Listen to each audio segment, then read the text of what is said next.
Welcome, everybody. Hi. So, hi, Zane. How are you today? Doing well. How are you? I'm good. I'm hanging in there. We were having a little conversation before we got on. I'm hanging in there. Everything's okay, but it's whatever. So today what we're going to be talking about is developing your intuition, or just talking about intuition and what is it and stuff like that, because there's kind of a lot of misconceptions that I've come across out in the world about what is intuition. And I've seen even more kind of distorted ideas about how to develop intuition. There's not one way, there's many ways, but they kind of lead all to the same place. And, I think we're going to cover those things today. What do you think, Zane?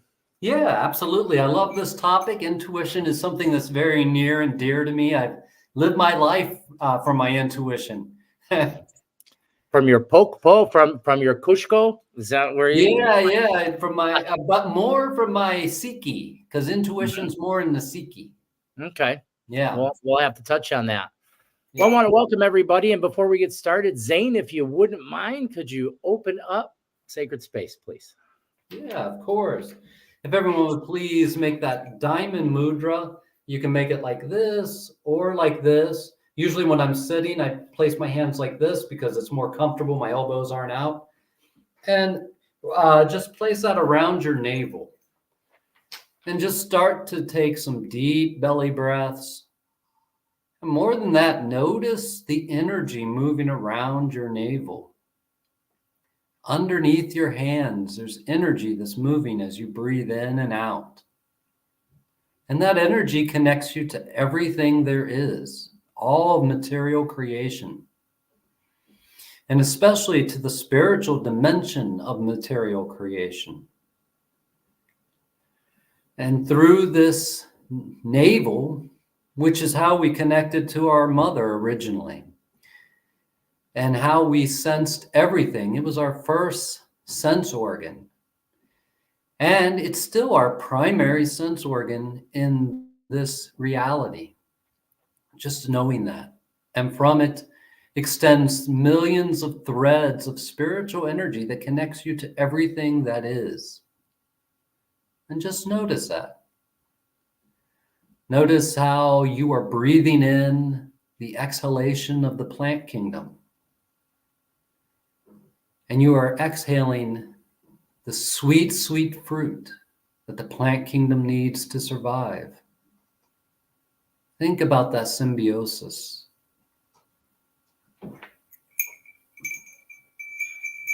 Hey, hey, pachamama, buyam, buyam, buy. Pachamamita kunyam, buyam, buyam, buy.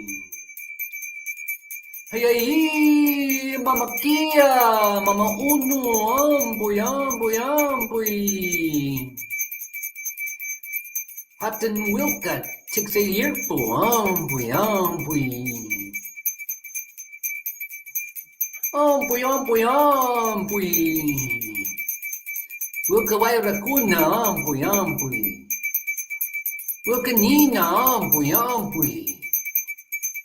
Inti taeta amboy amboy apukona nostakona amboy amboy amboy tekse muhu amaru kon tiki virikocha amboy amboy amboy pachamak paikuna raukuna amboy amboy amboy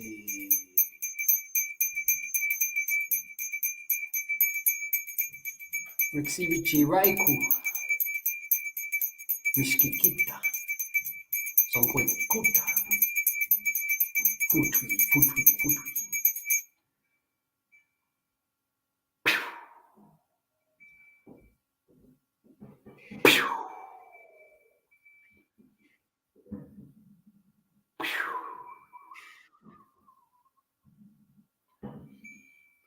Imagining a sphere of glowing space above your head that connects you to the spirit world, that connects you to the infinity of the universe, reaching up with your hands into that egg, into that sphere, and spreading it through your bubble, through your aura.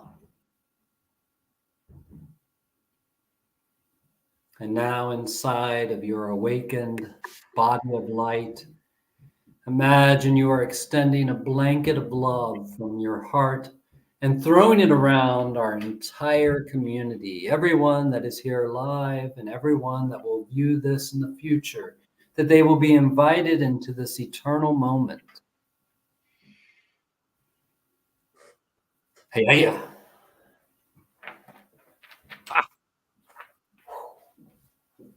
All right, everybody, welcome. We're now in sacred space. Thank you, Zane. Absolutely. So I guess where we could probably start is talk about a little bit about what is intuition. Absolutely, yeah. It's a fascinating subject. It's a fascinating thing.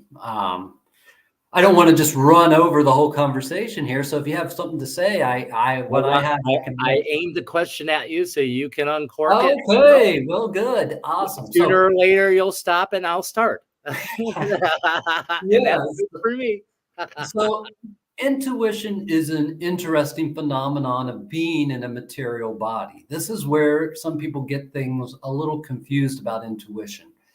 A lot of people believe that intuition is your spiritual senses. And though yet everything is spiritual in one way or another, it actually comes more from the physical dimension than from the spiritual dimension. It is a part of our body, and it's a sense of the body. Intuition is actually the sixth sense. It's not the spiritual sense, it's the sixth sense. And it's a powerful way to organize your life.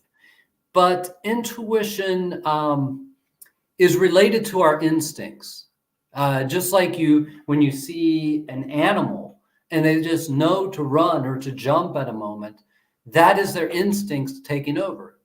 And one of the follies or one of the problems people get is they think intuition is infallible. And it's not. It's not an infallible sense. Have you ever seen a cat or a dog decide, oh my gosh, I got to run, and they run into a wall? Or they try to jump and they miss what they were trying to jump at, and they have no idea what they were running from? That's because intuition, sometimes our wires can get crossed. Sometimes we can misread the signals. It takes a while to develop intuition. It's not something we develop like that. Like I have a real close friend who's also a student of mine, and he likes this saying, you know when you know what you know, or how does he put it? You know that you know that you know. That's how he says it. Mm-hmm. And and he tries to explain it that way, and he simplifies intuition to a great degree, because some people's intuition is off because their instincts are off because of things in life. And when our instincts are off, our intuition cannot be fully trusted. It can help us sometimes, but it also can give us a lot of miscues. Another thing in developing intuition that people take for granted is they think, oh man, I was off about that. I was wrong. My intuition was wrong. And they throw it away and they don't touch it anymore. Well, intuition is a different side of us. We have two sides. We have the intuitive, which is also the imaginative, and the creative. And then we have the analytical. Now, the analytical is a negating machine. That's its purpose, is to say, no, no, no, no, no, no, no, no, no. That's different than this. That's different than that. Oh, this isn't what it felt like last time. It must not be right. So that's, and our analytical side cannot touch intuition and cannot develop intuition for us.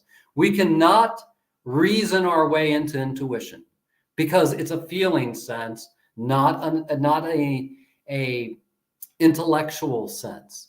And because of that, how many times have you been balancing your checkbook and you came up with the wrong figure? How many times have you been sitting there and you thought you had $20 more in your account than you have? Or you thought, oh yeah, I have enough to cover everything, and you just didn't. Well, did you throw away math? Did you throw away your analytical sense because you were wrong? No, you were like, oh, I made a mistake here. You look over it and you're like, oh, I can clearly see how I made this mistake. Developing intuition is much the same way. You're going to make mistakes. You're going to misread signals. It's not going to make sense sometimes, and that's okay. And you have to cut yourself a break.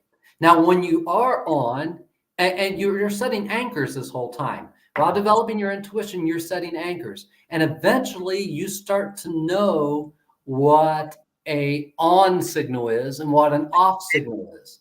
And when you start to really get into that realm of intuition, your intuition starts to become more powerful. It starts to become more reliable. Doesn't mean that you won't get something wrong from time to time still, because we are fallible beings, and that's okay. That's part of our beauty, is that we are fallible, and we can make little oopsies and things like that. And that's something beautiful about us. And so you have to embrace both when you're right and when you're wrong with your intuition, because you're setting anchor points inside of your consciousness to understand it.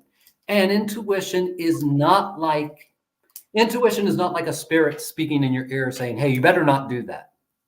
When you get that much information from intuition, something else is informing it. It's not just you. It's not just your intuition. Now it's being informed by story. Now it's being informed by limited beliefs. Now it's being informed by things that we wish. And that's another part of intuition and developing it. There is false intuition, where certain thought forms you've created hijack your intuition and use it to promote their agenda. Now, they're you too, but they're not the you want to be. They're the you you're trying to elevate from.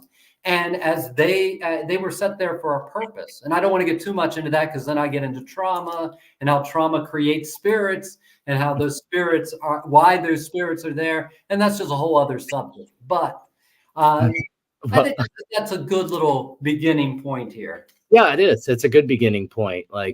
So if I were to describe my experience of intuition, how would I say that? I would say that I experience it as a neural connection that's beyond my body. That's how I kind of understand it, or how I feel it. It's almost like a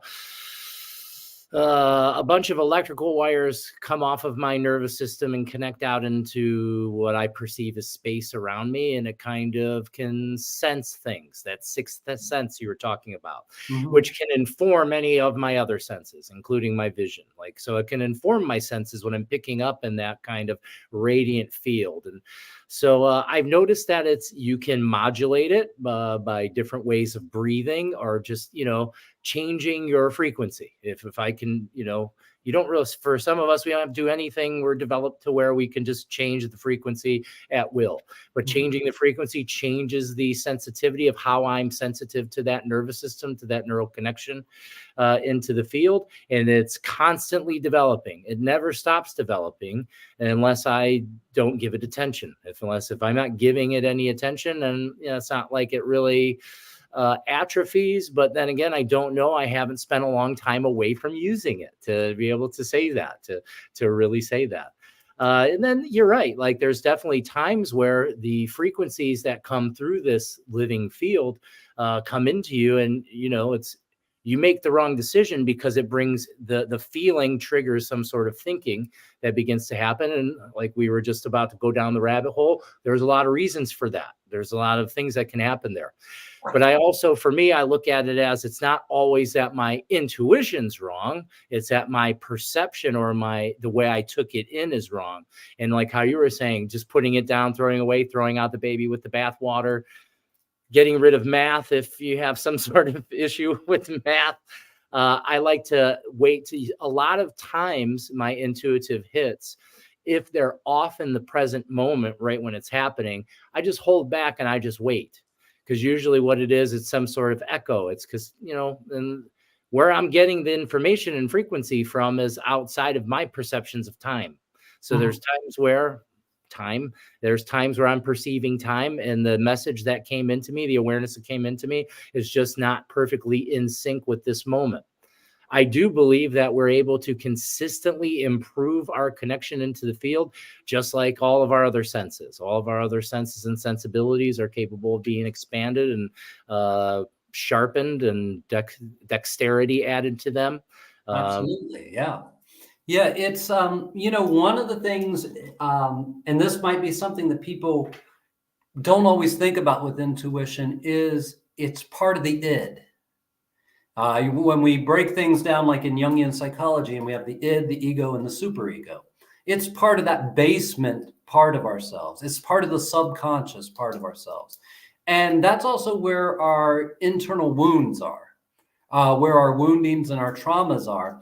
And that's how, so oftentimes someone who has been extremely traumatized at an early age, they had to live by their intuition. They had to you live by their intuition to know, what am I safe? Am I not safe? But what ends up happening is their intuition picks up a whole lot of contractual information that isn't part of intuition. Uh, you know, uh, uh, I often see intuition as having to do with a life path. It doesn't have to do anything with our spiritual life. And what I mean by that is our intuition will not necessarily keep us in the right place and time for our spiritual progression. It's more about safety inside of us. What we can do, though, is if we can develop our intuition to a certain degree, and then we can develop our spiritual senses, they can come and merge together, and then they can keep us on our soul path. But it takes the merging of them together, because intuition, just like instinct, is all about survival. It really is a survival mechanism. I call And Spidey sense. yeah, it's, oh my goodness, something's about to happen. And Hey, I and just had a flashback. Hold on, I had a flashback of a time that you were up here and you were at one of our events at a yoga studio, and I was coming around with something, and soon as I felt the edge of your popo, your eyes opened up, like you were right in this piece of your field. Your eyes popped open like I was touching you. And I was like, look at that. He can feel me. He knows I'm here. absolutely, yeah. And it's a prehistoric part of ourselves. It comes from a time of magical thinking. It comes from a time of magical reaction. And what I mean by magical thinking is we didn't think about what it was. When we were out in nature and we suddenly thought, oh, I got to run, we just ran. We didn't have to wait to see the tiger or to see the bear, because at that point it's too late.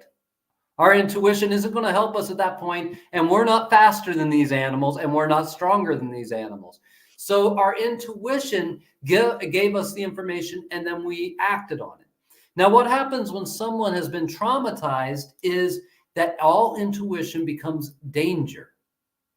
All the information, because because every time they felt it in when they were young, was to keep them safe from danger. So anytime they get any intuitive hit, where their mind automatically goes is, I'm in danger. Yeah, And that has a lot to do with the wiring that comes off us into the field. So we brought life to, I'm one of these people. So what's happens is when we're early there and we're developed, it's a natural part of our kind of development, but we've only trained this part that's trying to perceive or feel danger. So it's overdeveloped to the part that just feels, and it kind of cuts us off from that, and then makes it kind of a hyper kind of awareness.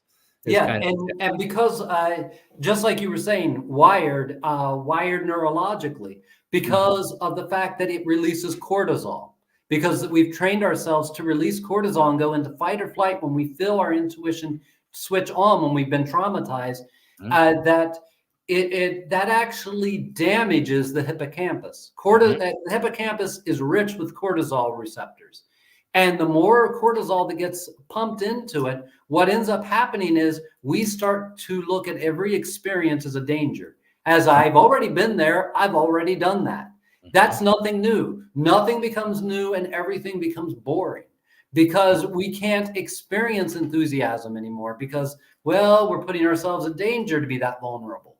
And that doesn't feel comfortable. So, that's ways that the spirits we create can hijack our intuition. That's how we can have false intuition, is because we have a narrative or a story that gets triggered when we feel that intuitive hit.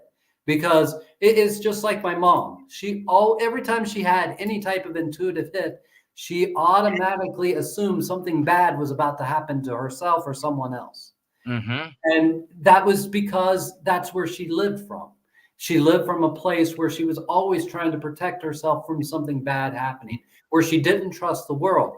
And it takes a long time to reset the hippocampus. Mm-hmm. In fact, we have found that it's almost impossible without the advent of omega-3 fatty acids. Mm-hmm. We need omega-3 fatty acids in our diet to help to actually repair the hippocampus so that we can step up into that anterior cingulate, where the limbic system and the anterior cingulate start to work together to allow us to have brand new experiences. Mm-hmm. Yeah, it might be just like last time we did it, but suddenly we're noticing a whole gradation of difference in it. And we're able to be like, wow, maybe this is an opportunity and not a danger. You know, Mm-hmm. and then we have the guts to actually try things, to step forward, to take calculated risks in our life. And that's a beautiful thing. But intuition is very important, and it really is. We see it related with the serpent energy in our tradition, because the serpent doesn't ask any questions, right? It has 3 rings of perception. You get in the first ring of perception, the serpent becomes active.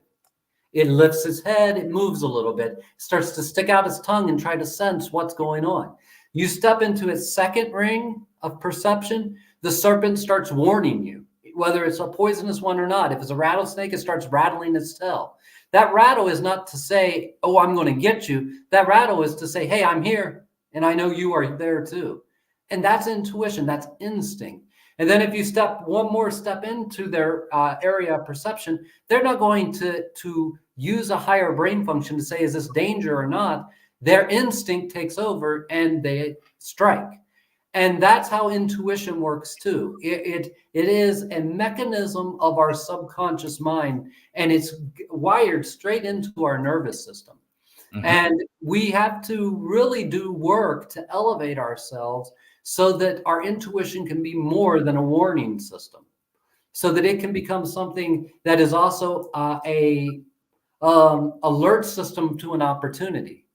So that when we hear of an opportunity coming, we can go, hey, I think that might work for me. I think that might be a good thing for me. Mm-hmm. Now, I might not have thought that yesterday, but maybe it is a good thing for me. Maybe I'll try it out.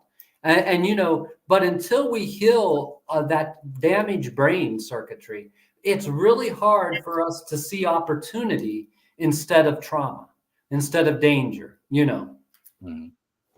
Yep. Going back to the hippocampus, it's something I love to talk about, is the damage to the hippocampus and things you can do to kind of remedy and help that. Because like I was stating, I was one of these people. I'm aware of completely everything you're talking about what's happened, the cortisol issue, everything coming up there. One of the most powerful things I found are certain types of supplements that improve blood flow.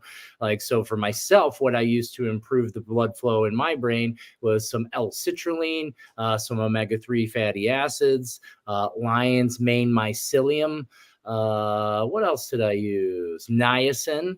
And then, of course, very structured types of diaphragmatic breathing that push blood, lymph, and cerebrospinal fluid into the brain. You're pushing a bunch of nutrition into the brain.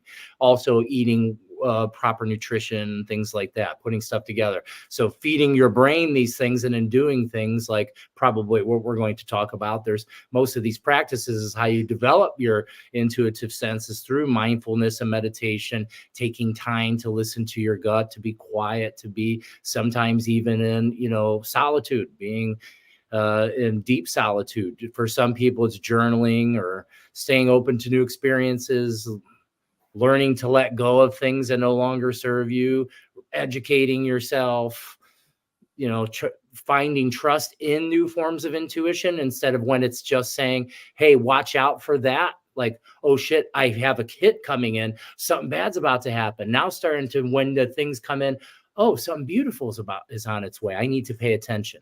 I need to open my attention because something's here.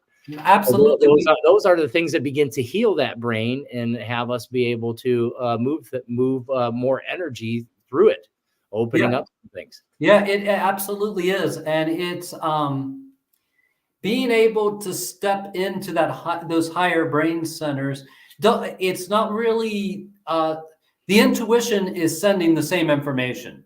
It's just that the perception of that information changes and it gets filtered by our imprints, we call it in our tradition, but by these matrices of trauma, emotional energy, and mental energy.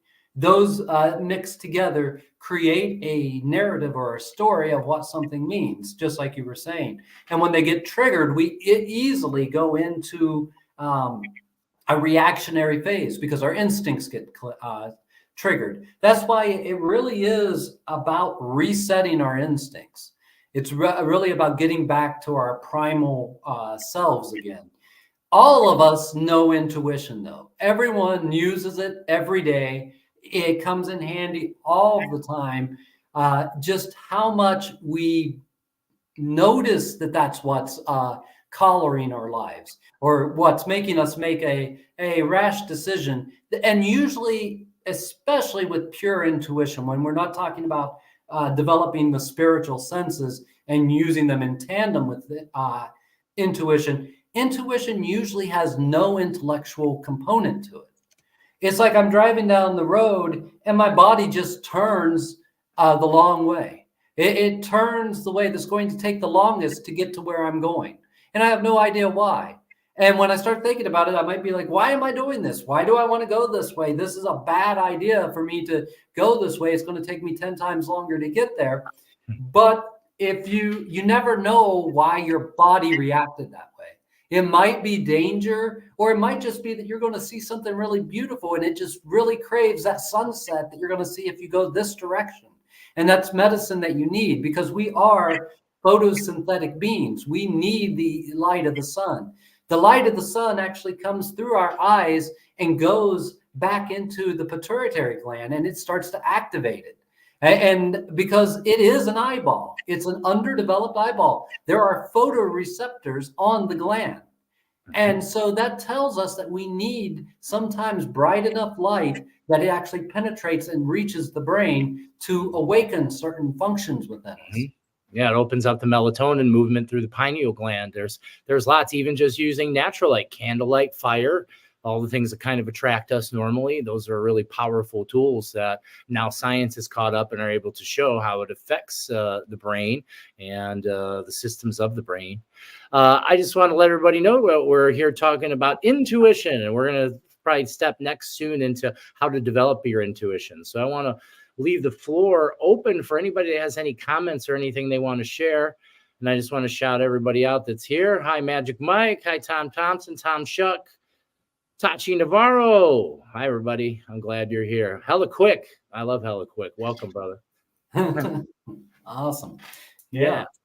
So I was going to say something like, I do feel like the signals have changed, but it's because my development moving out from me has changed. So I do pick up different things that I couldn't even sense before. They weren't even sensible kinds of feelings to me. So I do definitely get a much deeper, richer volume of information now when I'm open and connected into the field around me, or even just when I'm kind of still and my standard kind of intuitive senses of what live. It's like, for me, like I can turn it up some, like I can turn it up. It's like trying to go shh and listen. It's like, but I don't have to do that, but it's kind of like that. And then I can feel everything around me like it is me. I can feel the sensations of walls and floors and ceilings. And absolutely, I am it. And so that's continued to slowly grow. So even when I do like exercises with some of my students, we'll do exercises where we're very quiet. And I'll start to give you the suggestion to touch the walls with your spiritual hands. Put your hands out, touch the walls, feel the walls with your elbows. Can you become the walls? Can you feel their texture, their temperature? Do they have a vibration? Can you feel them? And it's amazing how the more we practice that, the more we can become aware of everything kind of around us through that field. Yeah, those are setting anchors. I don't really call those senses intuition myself. I don't define that as intuition. I define that as spiritual senses, and I also define that as what Jungian psychologists call active imagination. The procedure of active imagination, which is a projection of the mind. is the best way I can say. Where I think intuition is filtered by the mind, but I think that it's a body-based quality. And that's just my definition of it. Everyone has a little bit different of a definition. I understand that. But that's kind of what I'm saying is I'm picking up that all those things I feel through my body. I feel them through my body, and then on top of that, I have awareness. I can observe or sense, or some would say see, the nervous system of living energy that surrounds me and connects into everything. Yeah, so absolutely. There's times where I'm fully aware that I'm not separate from anything at all. Like it feels awesome, but at the same time, it makes you like, well, how am I supposed to live here? well, we're not made to live there. That's the whole thing. I don't want to get too far into that, but the experience of oneness is a beautiful experience. But really, I believe, at least for this life, that is an experience that should be just a beautiful experience. But we're really here to experience the multiplicity. And I think that our greatest growth and everything happens through the multiplicity, not through the singularity.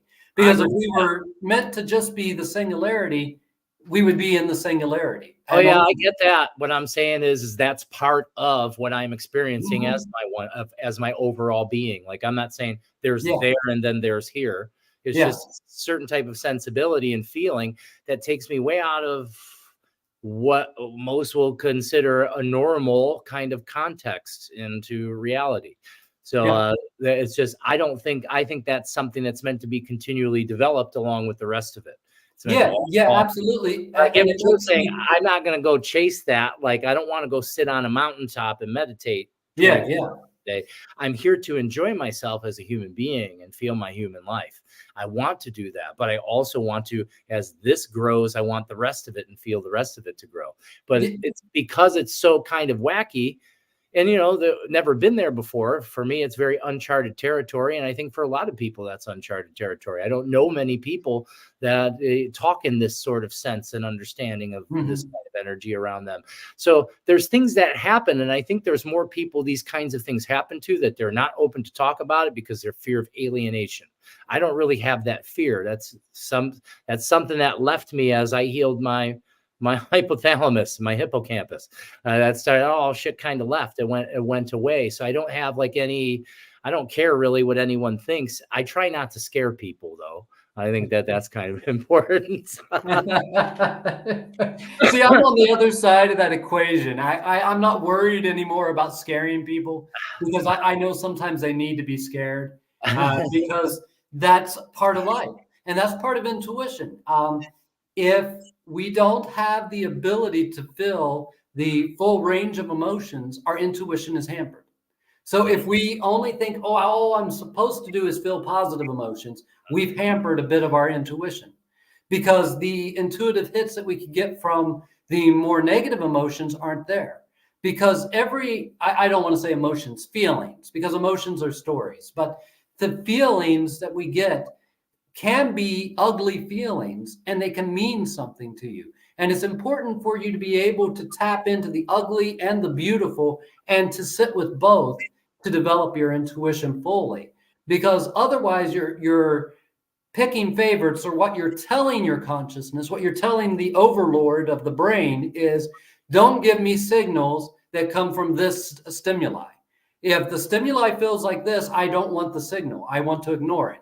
So the brain, doing what it's supposed to do, will say, okay, that one doesn't go to conscious awareness. That one doesn't cause a reaction, because they don't want to feel that. They don't want to experience that. So it doesn't go to conscious awareness. So we really need to develop to a point where we can feel furious anger and feel blissful ecstasy and be able to move between them. And that's something else that isn't even about intuition, but eventually we can start to gear our nervous system. So we can start to not even, like, I may not even be pissed off about anything, have no reason to be pissed off, but know that the energy of that being pissed off is exactly what I need to be able to do this one thing.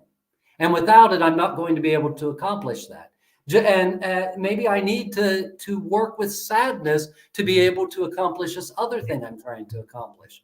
And eventually, once again, has nothing to do with intuition, but eventually we learn to create emotional states, create at will emotional states, so that, and we can do that so that we are better able to accomplish what we're trying to accomplish.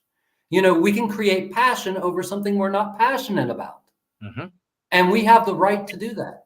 We have the right to become passionate about something that means nothing to us, because we know that by becoming passionate about it, we will have the energy to fulfill that so that we can move forward. But one thing I did want to say that goes right into it. Well, one other thing before that. Last show, we talked about developing the ability to hallucinate. So when we get an intuitive hit, we can then step into another realm of consciousness with that hit. The intuitive hit is just an action. It's like fight or flight. It's not always fight or flight, but it's a reaction that instantly starts a movement in our bodies. That's what it's for. When it's completely tuned, we don't even care what the intuition is. We just follow it and go with it and don't even think about why we're doing it. But when we want to understand something, we're tapped. All of these things are morphic fields of information. And if we develop the ability to hallucinate, then we're able to read the information within that morphic field. Now, the information in that morphic field doesn't make sense to you because it's more information than the human nervous system has the ability to process. So what you might see is a pink elephant with a droopy eye walking down a field of jello and having hay coming out of its nostrils. That might be what you see. You don't have to understand it, but just embracing it as an energy vibration and what that feels like to you can give you a whole lot of information. In all of our work, it's really more about what we feel than what we think or what we know. It's getting into the feeling. As I tell all my students. Uh-oh. I was wondering when that was going to happen. Now we're stuck. I like it. At least Zane's stuck. Look, he looks like he's singing. He's going, ooh. What we're going to do is we're going to pop Zane off here and wait for him to return. But we're talking about intuition tonight. So if there's anything you wanted to ask about intuition or intuitive sense or how to develop your intuition, you can ask these questions here. And what we'll do is we'll field them and kind of go through them. So we were basically talking about intuition and kind of our perceptions and experiences with them. We have similar ones, but a little bit different. I experience it more as kind of like an extension of my neurological like feeling. Like, you can feel, sense air around you, pressure, vibration, and it has a feeling. And sometimes these feelings can show up.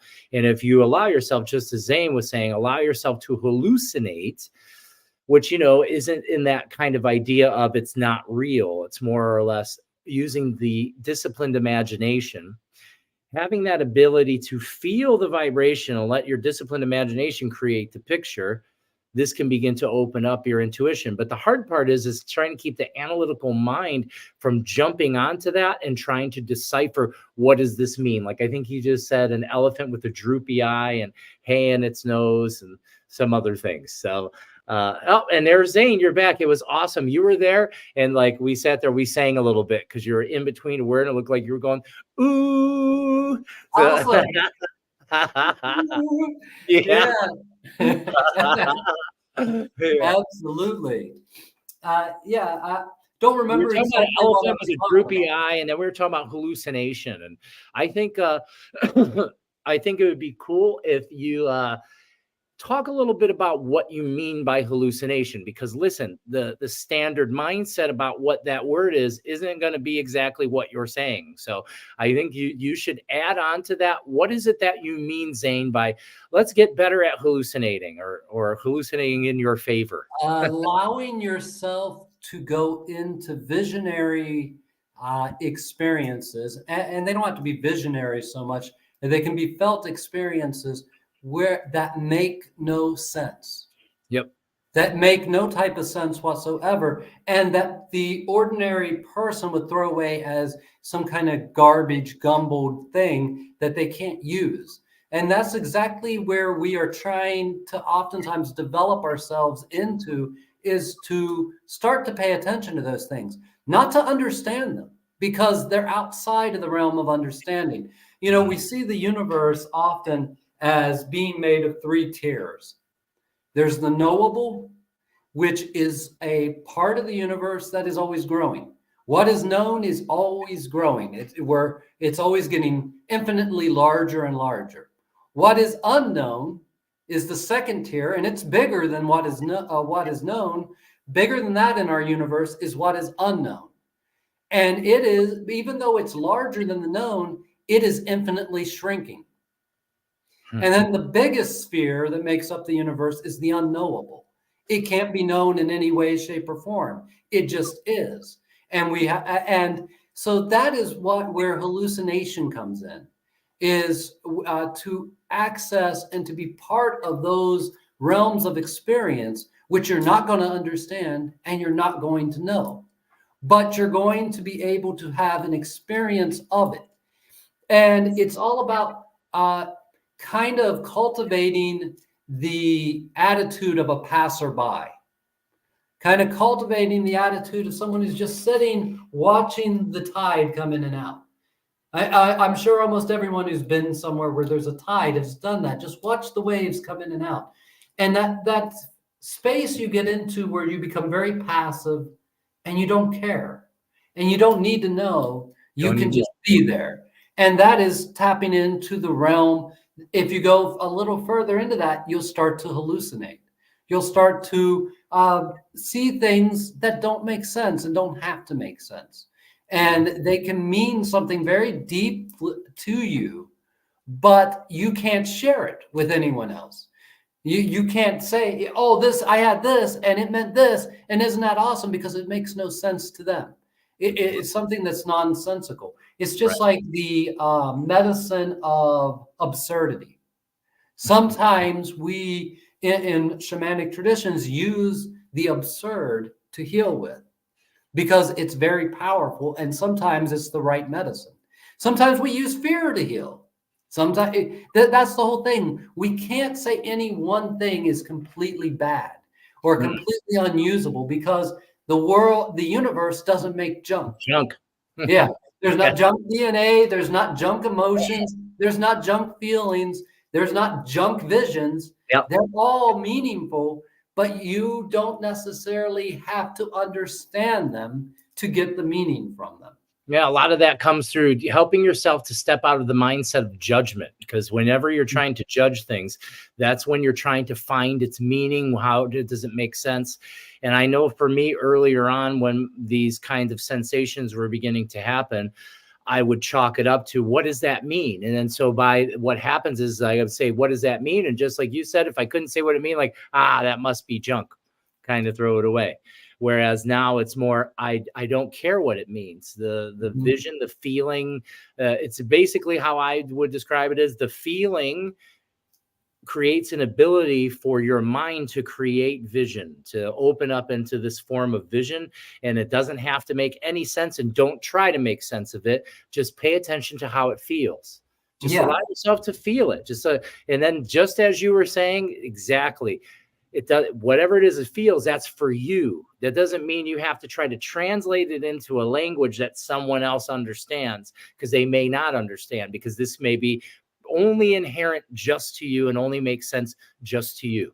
And as we step it down into the translation, we oftentimes can, not always, but can lose the meaning, because the meaning can't be known. It can only be experienced. And that's what the mystery schools of the ancient Europe, all the way through India, that's what they were really teaching people how to do, was to tap into these things. And it didn't need to be concrete scientific fact. We've become drastic monotheistic materialists. Science has done that to us because it's our new religion. And it has taken us into a new dogma where if it's not mechanical and it's not material, it's not real. If it Even quantum physics. If it can't be explained by a PhD from Stanford, then it's not real, right? That's and what do they do when scientists are doing their when they're computing their mathematics for a thing and it equals infinity or it equals zero? What do? They create a new mathematical formula because infinity and zero cannot be scientifically feasible. So anything that equals those two numbers, they go, oh, this isn't going to be taken serious unless I redo the math to make it equal at least one or some other number. It can't be zero and it can't be infinity because neither of those things exist because there's no beginning and no ending. And we're rash materialists. We're reductionists. And we reduce everything because our culture has taught us to do that. We reduce everything to its what we think is its lowest common denominator. Even quantum physics, we reduce. Quantum physics is only taken serious because we look at it as a mechanical model of the universe. We're still dealing with particles. We're still dealing with something that's not infinity, and it is not zero. And the other thing that we do with that is that we compute things to every science. All scientific research is funded by something. It's funded by someone who wants a certain outcome. So they're looking for that primarily. And even with the quantum mechanical universe that we're now learning and interacting with, that is considered pseudoscience for the most part. Why is it considered that? Because it's theoretical. It's considered more philosophy than science. Hardcore scientists and academics don't care about it, really, because it can't be used in a reliable way. Understanding the observer effect cannot be used in a reliable way, like when you're driving down the road or when you're trying to, do most of the things in this material universe. That observer effect, though it does have a quantum influence on reality, it isn't a big enough influence for them to note it. And it isn't a reliable enough influence for them to note it, for them to say, that's just not where science is. Science was there at one time. The early days of science, there was two schools of science. There was material science or natural science, as they called it. And then there was mysticism. Mysticism used to be, in the Western tradition, a field of science. And eventually they decided, you know what? It doesn't matter your internal experience of what's happening. We don't care about that. That's not meaningful. The only thing that matters. The only thing that matters is what's happening out here, not your interaction with it in here. Makes sense. And so we threw mysticism out of science. It was cast out as the bastard child and is still there today, still thrown out into the wilderness where it's trying to find its footing within the accepted scientific model. But so far, it's not there. It's not being taken seriously yet. It's happening. We're in the time now where it's really starting to unfold now, especially due to particle science and things, the things CERN is doing, all kinds of other things that are starting to come out and come forward. It's really starting to help prove mysticism. Science eventually, because they're going to handshake each other. They'll help each other is what will happen in the long run. Is science will prove mysticism, and then there'll be a stronger base of understanding for people. Just like that's something I want to shout out to everybody. If you haven't checked it out yet, there's a really cool film called The One Field, is what it's called, on YouTube. And it's a really cool kind of movie where they do a lot of experimentation, essentially proving energy from a distance and intention and how it can affect other people's energy fields, even their own measurable EMF around their heart. That's a measurable exchange that can happen from distance. Something that was said that was impossible. I mean, there's medical books that still say now that you have no possibility to influence your autonomic nervous system. Well, we know that's not true at all. We definitely can. That's a very it's interesting because this all has been known for about 100 years now. And research has been done on all of this. I mean, back in the 60s, there was research with Uri Geller. Okay. Right. And They pushed that away. Now it's resurfacing since, yeah, basically the Nixon administration that really started to change some things, because the CIA started doing a bunch of new trainings and things with people, particularly like hemispherical syncing of the brain. They started to be able to see that and how that affects people. Then they could have measurable things like extrasensory perceptions that they were saying didn't exist, but now we know that because all those files are open and available for us to look at now. So I'm aware that these things, they resurface. They tried to bury them, and now they're opening up again, even bigger, it seems. Well, honestly, one of the greatest assets we have is the military. And why do I say that? The military researches these things, and they actually make it publicly available afterward. When their research is done, they make it publicly available, like Project Stargate. The remote viewing thing. They made that available because they thought maybe in the world outside of the military, maybe it would have some uses. They found that it has uses in the military, but they also found that it's unreliable to a degree, so they can't bank on it, and that's why they quit those programs. But the military is one of our greatest champions of this type of work, because they do take it serious enough to research it and to do big research. They have the big bucks to actually get into it and figure out what's going on. All of the remote viewing processes that we have come from the U.S. Army, come from the military. And basically why they got rid of it was they found out that if you had a moral objection to what you were doing, it would be completely unreliable. So if you didn't think the U.S. was doing good things in the world, your remote viewing would be unreliable. If you didn't think that if you thought that they were having you remote view this for a negative purpose, suddenly you were unreliable. As long as you thought it was for the good, you were extremely reliable. And so they have a hard time forcing someone to believe everything that they're asking them to do is for the greater good of humanity.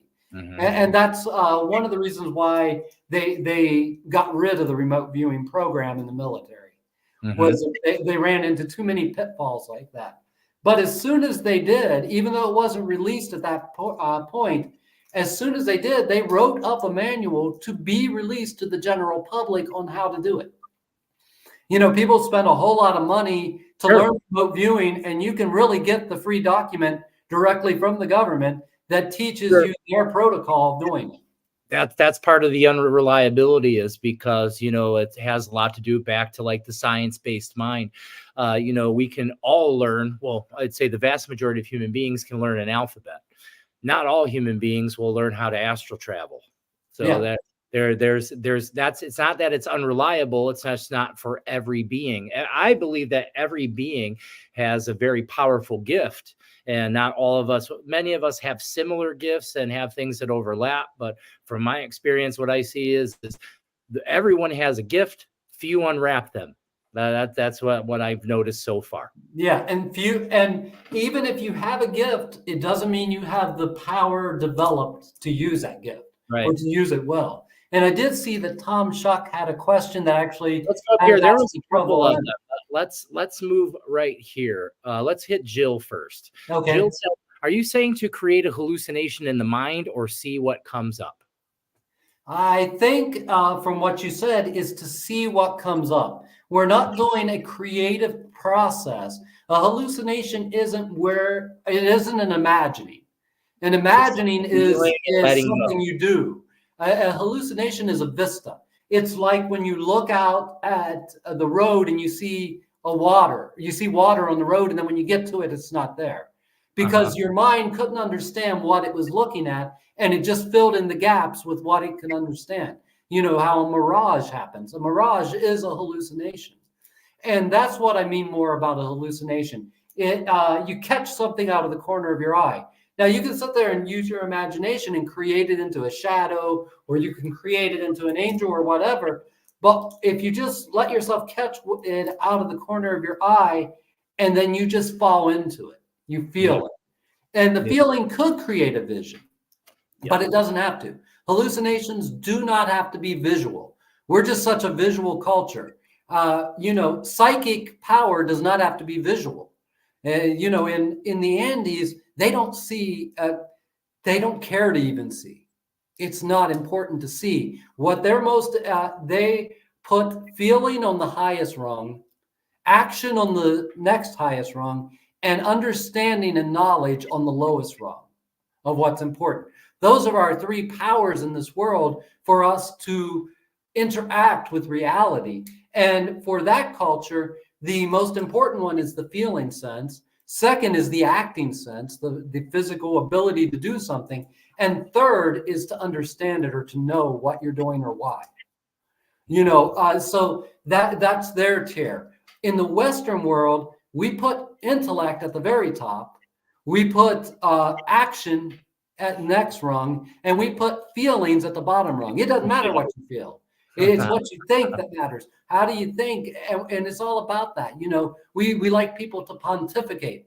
And I've said this before. I'm not sure if I said it in this call, but my teachers rarely pontificate. Right. They rarely communicate. They do something and say, now you do it. Mm-hmm. And you say, how? And they go, the way I did it. Well, can you break that down? I don't have to. You saw me do it. Just do what I did. Mm-hmm. Well, how's it work? I don't know. It just is this way. Now I being a Westerner and raised in the West, I have the ability to be what we call a chakaruna, which means I can bridge the gap between those two cultures, where I can bring that into the intellectual realm and I can make it an intellectual teaching so that I can reach the West. Because the West, most of us can't be reached without that. I could because I was born intuitive. I was all about my feelings, and I didn't really develop my intellectual sense until about junior high, late junior high, because it became a power that allowed me to win over people and manipulate people really easily. And it brought all kinds of things with it. It brought very cold intellectual ability. I was able to burn anyone on anything they said, even if I agreed with them. And that made me a celebrity. That made people love me. And I was a battle rapper. Yeah, I was sarcastic, and now I don't even know how to be sarcastic. I lost that ability because I wanted to, because it started to drain my life. That intellectual way, that cold, rational way of looking at life, it drained me because that wasn't normal for me. For me, it really was all about feeling. But because I was raised in this culture, I'm able to kind of bridge those two hemispheres, to bring information from that other realm that isn't translated into understandings of metaphysics and things. And I can, because I understand something of metaphysics, I can apply it to that. So I can reach those people. Create a map.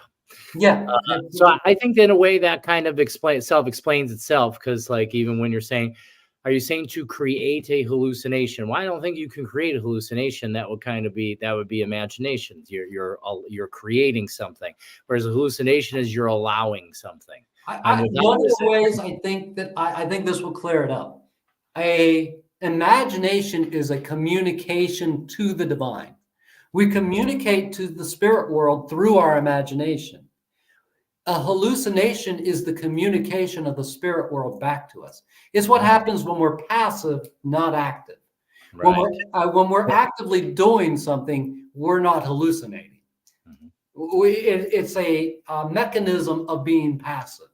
You have to be in a passive state. Even the hallucinogenic drugs, they put you into a passive state where you can hallucinate. They pacify the mind to some degree. They scramble the senses so much that the analytical intellectual mind cannot operate. It gets numb. So you have to go into that creative mind to be able to interact with your world. And of course, as I've said a million times to people, these hallucinogenic plant teachers are for those who are already enlightened, not a path toward enlightenment. And I can't stress that enough. I know so many people who have gone into the jungle and have taken ayahuasca and stuff and maybe felt better for a while and then came back completely fractured and had Yeah. a hard time re-assimilating. And it's not because they reached such a high level, it's because they were traumatized. Because it's very easy to get post-traumatic stress disorders from hallucinogenic plants and hallucinogenic substances, and to not even know that you were traumatized by your own consciousness during it. Yeah, I go into that kind of stuff a lot because there's also some things that happen when you get the left and right hemispheres of the brain talking where they don't normally talk. This opens up new neurological pathways that didn't exist before. So what I see in my work, and I actually worked with a gentleman recently that's had over 75 ayahuasca journeys, 75. And I said, man, how many did you think you were doing? It's like, I don't know. I thought you just keep going kind of thing. Like, no, it's a teacher. It can help. What it does is it gets your brain communicating in a new way. And the only way it really works out for you is if you integrate the information that's come into you, if you're taking the change and then applying it into your reality. But that's not what I see. Most of the people I see using psychedelics, I don't believe you have to use them in any way. I think they're very helpful for freeing a Western mind. I rarely see them used properly because it's the integration that's first that needs to happen with most people, is having a really good kind of pre-education about what they are, what they do, and how it affects your brain and kind of what goes there. That's really important instead of just jumping in. Oh, ayahuasca, Billy did ayahuasca, I'm gonna go do ayahuasca too. Yeah. Billy looks happy and I want to be happy too. So instead of it being that way, really understanding, learning a lot about what it is, and then maybe for a lot of people that can begin to change their mind because now they're seeing it in a new kind of different way. And then having proper ways of administering the medicine. And then hands down, the most important part is integrating that medicine, integrating the neurological change that was facilitated during that healing journey. Otherwise, those pathways begin to crumble and distort, and you end up feeling worse than where you started because just like you said, you're cracking open some things that you couldn't see before. And on top of it, maybe reintroducing some new wounds during what's happened because maybe you didn't have a proper facilitator to help you move through those modes. Yeah, and we have distorted that tradition. The ayahuasca tradition is distorted now because of money, because them wanting to be able to have a better quality of life.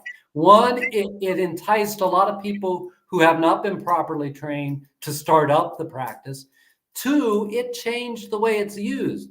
We in the West have created this idea that you reach enlightenment through ayahuasca, and you don't. It's not what it's for.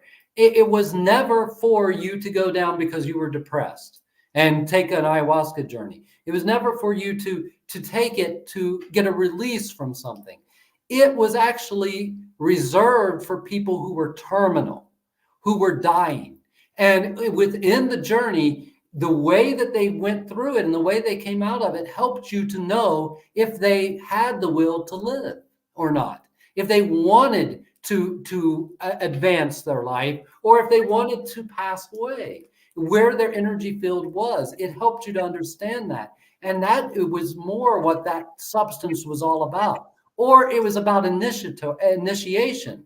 But people get that all wrong too. They think, the training is from that plant. No, the training is what you do with your maestro over and over again. And then you take the plant to apply the training you've learned. Not the other way around. You take the plant to put yourself in a vulnerable position, and then your maestro starts to shoot psychic darts at you and starts to fuck with you. And that's how that works, not the other way around. That's when you get to learn your metal. That's why when an ayahuasquero finds out another one's doing a healing ceremony, oftentimes they'll start throwing darts at the other one during the ceremony, trying to mess up their healing ceremony, because it makes that shaman better to deal with that, to learn how to navigate that in a vulnerable state where it is harder to navigate that. And that's really what the initiation journey is with it. As so many of my teachers, and I totally agree with this, it's not to reach enlightenment. It is for the enlightened to use as a tool to play with reality with. You never need it. And if you need it, then it's not working good for you, because it shouldn't be something you need. You don't need to drink ayahuasca to communicate with the vine, to communicate with the nature world, to communicate with the spirit doctors of the jungle. You don't have to take that into you, but it can help you to set an anchor, like we were talking about before. An anchor. Oh, I met the spirit doctor. Now I know what it feels like. I heard this little melody in my head. That becomes an Icaro. Now I can sing that Icaro and I can invoke that spirit doctor, and I don't need the substance. The real masters of ayahuasca, like my teacher, they don't even give you ayahuasca. They take it. They don't even take it anymore. Yeah. The real high maestros don't even take it because they become it, and they can turn it on like that. Right.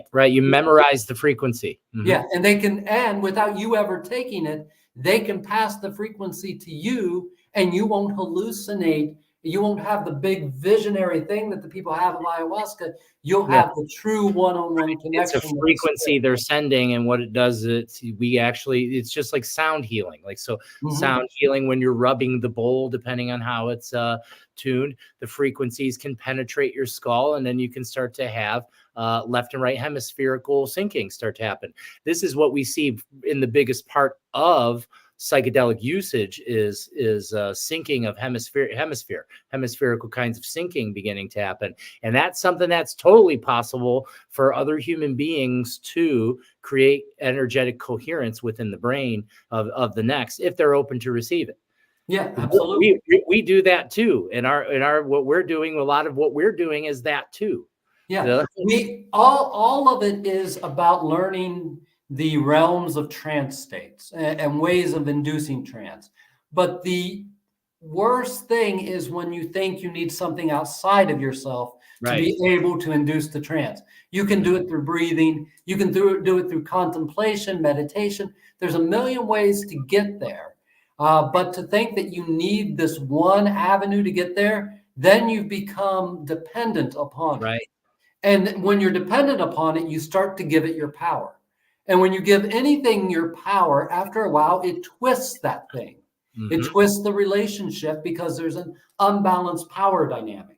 Yep, you've become externalized. And once you're externalized, you've lost the power to change.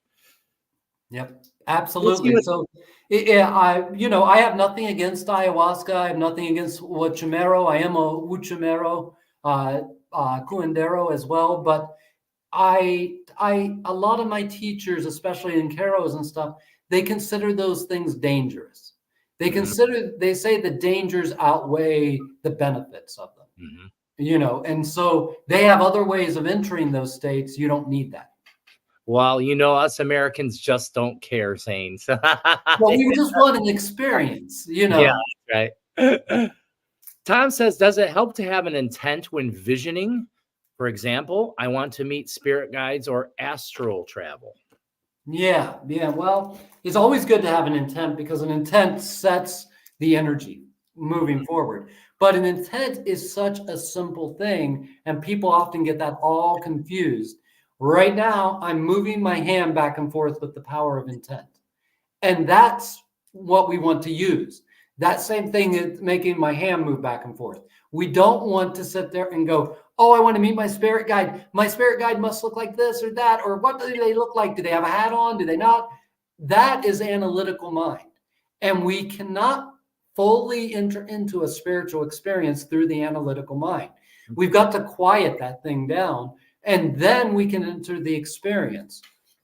Then we can know our spirit guide. We can learn to know it.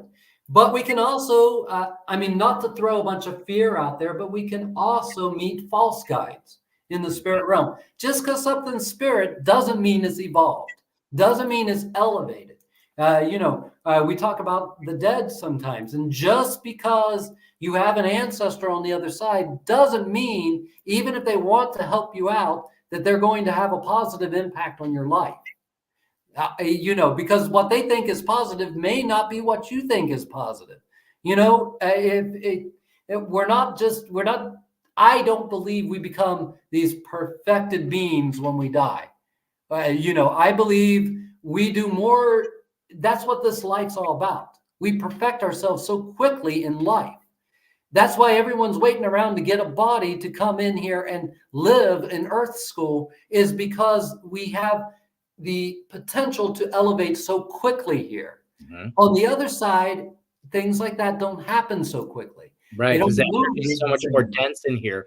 We can fit so much more experience into time here. Yeah, exactly. Exactly. Mm-hmm. And like Anthony said before, astral travel isn't for everyone. Mm-mm. It really isn't. It's not. See, I think it sounds glamorous in some sort of way. I think that's what it is. That sounds cool. I want to get out of my body. The first thing I'm going to tell you is it's not a beautiful thing. When you first get out of your body, it's going to scare the shit out of you. It's just going to happen because you're going to worry and wonder if you're going to make it back.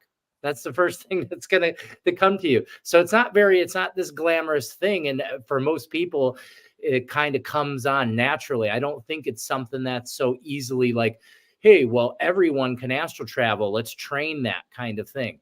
I think if you're prone to do it, I think it's going to start to happen on its own as you go deeper into your meditative state. As Zane was saying, shutting down, letting that mind. And it's not even so much shutting off or changing it. It's being able to have full control of where your attention is. Yeah, and things are different in the astral. Things are so different. It's not these physical senses that we're working with there. And when we go into the astral, sometimes you can be totally blind. Sometimes I've been in the astral running around my living room trying to turn on a lamp because I'm totally blind. I know where the lamp is, but I can't see it because I don't have that sense, or I don't know how to move. Or you turn around and you see your body lying there, and if you have that experience, if you're really wanting to develop the ability to astral travel, turn right back around.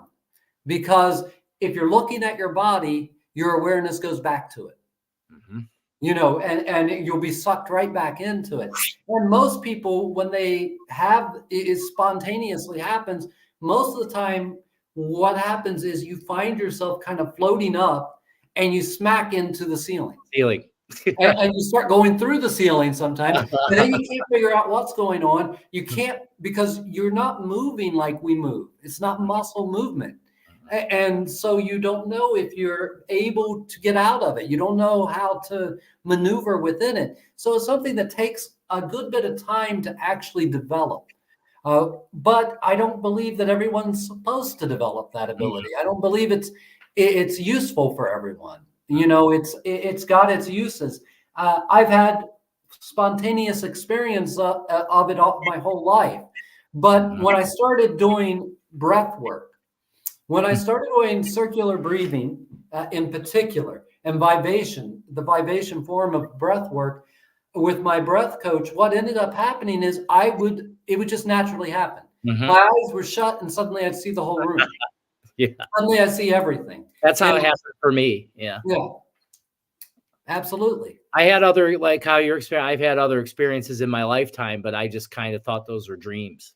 Mm-hmm. Is what I kind of chalked it up as. And then that's where it happened, is along my breath journey is where it started to open. I started to come out of my body, and, I didn't have any background or understanding or anything yet. So it scared the shit out of me. It's really what happened. I was really afraid, but at the same time, so intrigued. I couldn't wait to try again. And so I just kept doing it. I just kept playing with it. And now it's to a point where I don't need to breathe. I don't need to do anything. I can split out of my body whenever I want to. I can start to move around in a room, look in things, walk around different places.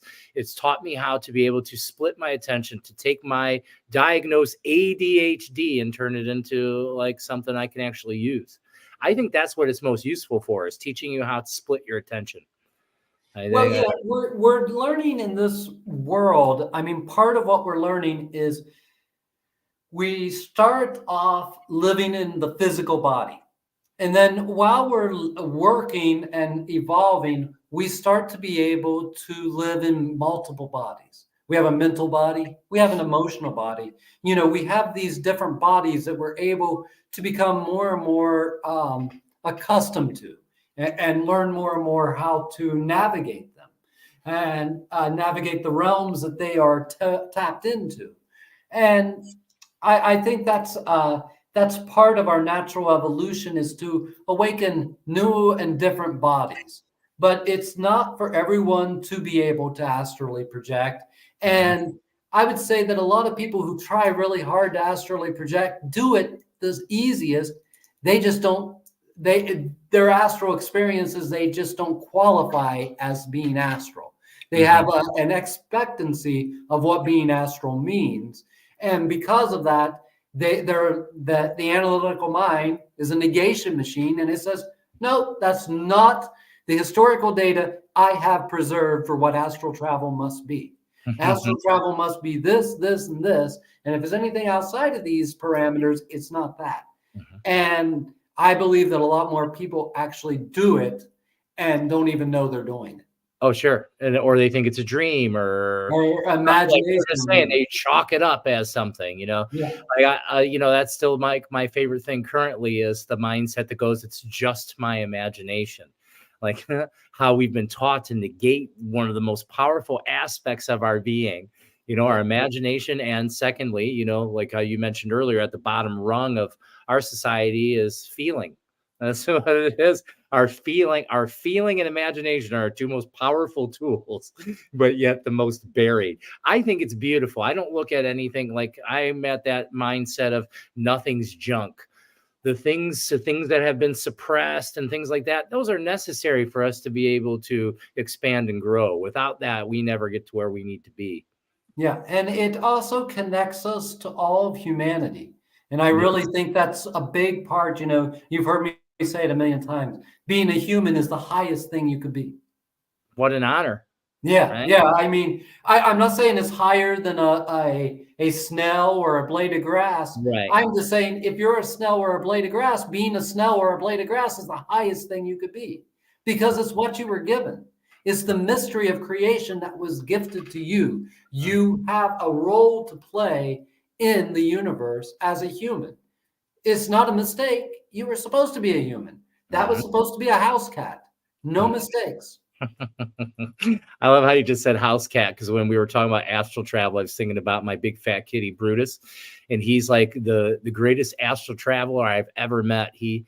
When he comes out of his physical body, his astral form is more like a lion. He goes from a 20-pound house cat to like a 1,400-pound lion. Is kind of like what he feels like. And I've known a lot of cats, and they have an uncanny ability. I mean, they live halfway in the astral. Right.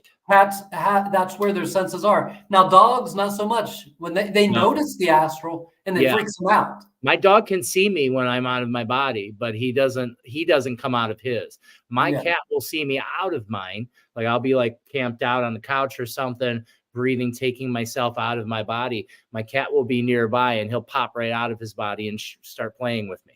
Absolutely. It doesn't feel like here, because it's not like a physical feeling, but I get to like ride him. I get to like experience him almost. He almost turns into like a dragon cat. I don't know what else. I totally get Lots of fun. Because they understand that world, and people wonder why cats are so sketchy and freaky and stuff all the time, and high energy, you know, and they're just always ready to react, and they react to things that make no sense, because they are always have a foot in the astral. They're reacting to things there are things in the astral, objects and stuff that don't exist in this reality. And sometimes things are moved around. Sometimes things aren't one experience I had, it was winter time, and my girlfriend at that time and we decided that it was too cold and we were too far away. We were out in the country, basically, where our apartment was. And where I worked was only about 3 blocks from her dad's house. So we went to her dad's house to stay for a few days. Well, her dad's pilot light on the furnace went out. And this happened all the time, and it filled the house with gas. Whoa. And I remember I was walking back from the bathroom, and I'm looking, and I drop out of this because the body can't stay awake. I was just in the bathroom. The gas was all over me. I was breathing it in. And so I walk out, you know, and I have all those little spots you see and stuff. And then all of a sudden I see the reflection of the mirror come off the mirror. Ah, nice. To break off, and I start to see every material piece of reality starting to dismantle. Dismantling in a way, like, the baseboard doesn't fall off the wall, but floats off the wall and becomes its own entity. The reflective surface of the mirror floats off and becomes like liquid, and is floating in front of the glass of the mirror. And everything just starts to degrade and fall apart. And my girlfriend at the time said she saw me just standing there, and of course I fell over, but she just saw me standing there spacing out into space and falling, and knew something was up but couldn't tell what it was. Mm-hmm. Yeah. Yeah. And that's how the astral can be, because things are not the same. It's still a material realm. Mm-hmm. That's what some people don't get. They think, oh, the astral is the spiritual. No, it's a realm in between. Of course, like we said at the beginning, everything is spiritual, but it's a realm between the material and the non-material. Mm-hmm. It's a realm where they both interact and they both get a type of substance to them. Mm-hmm. Yeah, it's like a different frequency of reality. Is kind of absolutely, yeah, less dense. Jill says, my experience of intuition is simply knowing something, then it gets verified. I like if I could be sure in the moment more often. Well, it's all about setting down those anchors. When it gets verified, you remember how it felt. Don't try to remember anything else except for how it felt when you had that. And for everyone who wants to develop their intuition, there's a real easy way of doing it. You ever start to walk up the steps or walk into a room or something, and you suddenly are like, oh, I should do this. And then you tell yourself, no, I'll do that later. You can act on that right then, and then you're strengthening your intuition. It's not just acting on something, you have the free will to choose or not, but it's like you're in the grocery store and you think, oh, you know what? It wasn't something you were wanting to pick up, but you think, oh, you know what? I could go get some lemonade, but I'm already in line. I'm not going to do it. And then you get home and someone's like, oh man, I could really use some lemonade. So you had an intuitive hit, but you didn't follow through with it because you had no basis of comparison. And most of the time with intuition, especially when we're developing it, we only understand it to some degree afterward. We don't really get it at the time that we're getting the intuition, or we don't really get it then. We don't know, oh, I need to pick up that lemonade because my friend's coming over and they're going to want a glass of lemonade. We don't think like that. Because maybe we didn't even know our friend was coming over, at that time. So really, it's doing things like that. It's not just, if you think of something that you could do, but when you have this I don't know how to explain it. It's a feeling thing where just for no reason it pops up. Mm-hmm. And you're just like, oh, and then you have the free will to go, nah. But maybe sometimes go, yeah, and then see how that plays out. Right. And then you start to memorize the feeling cue, how that anchor felt when you had the intuition. And when you have an intuition and it's wrong, remember what it felt like when you had that one. Because you need to have anchor points. They just can't be positive anchor points. You also have to have the opposite. That's how we learn. We don't just learn through successes, we learn through failures as well. We develop through a full richness of life. Of experience on all levels. Yeah, all forms of experience. Well, I guess what we could talk about next for the time we have left is how to develop or cultivate your intuition. And the first thing that always comes to me is what we were talking about, is getting control of your mind, of where your attention is and what your thought patterns are, and seeing that. And that comes through meditation and mindfulness, or kind of a generic way that I would say to begin to do it, because I think that can be done in so many ways. I think there's not one particular way in which you can train your mind to take its attention from the incessant thought and everything that's here, and more into your feeling. But also, shamanic practices, of course, are very powerful for helping yourself move from one state to the next, like moving into. I feel like a strong thing about developing intuition or intuitive sense has to do with being able to take time to explore your other brainwave functions, allowing yourself to be in spaces that are totally abnormal to you, as far as where your brain's working and where it's sitting, so you can begin to develop that, because it's all about feeling. It's intuition isn't what like, because there's also lots of people that think like intuitive sense is always like, well, I read your body language and I heard your words, and I say that's analytics. You're analyzing, like, even people say I'm an empath, so I read your body language and everything, and I say, well, I don't really understand it that way. I see that as a more of an intellectual kind of way of understanding, whereas feeling, actually opening and feeling through your entirety of being, is really how we have that kind of sense to be able to feel the things around us. Yeah, absolutely. What you were saying there. So we have different kind of brainwave states, and we can look at that as a model, but that model is fallible to a degree. But when we're in the beta state, we are more particle than wave, is a good way to see it. So in that state, everything is concrete reality, because that's what that state's for. It's for quick movements in concrete reality to protect you. It's the fight or flight system. It's all that puts us into a beta state. And beta state is about materialism. And what we need to do is drop down into our body to really experience our intuitive sense. So I don't like to just give intellectual stuff, because it's just trivia. But I'll give an exercise so everyone can have an experience here, because that's really the goal. So what I'd like for you to do is to really rub your hands together and get them really warm. All right, now place the dominant hand over your heart center. And if you can feel your heartbeat, that's great. Try to notice your heartbeat, or the pulsing through your body of blood. And I want you to start to breathe with me. Breathing in, 1, 2, 3, 4, 5, 6, 7.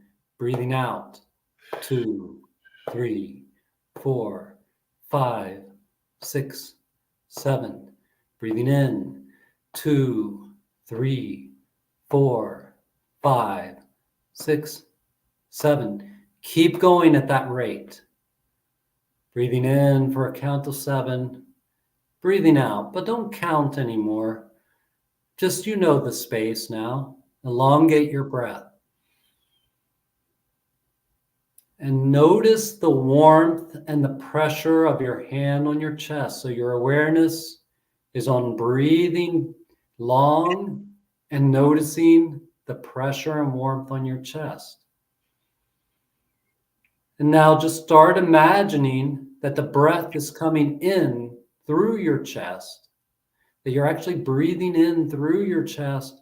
And when you exhale, it's going out of your chest.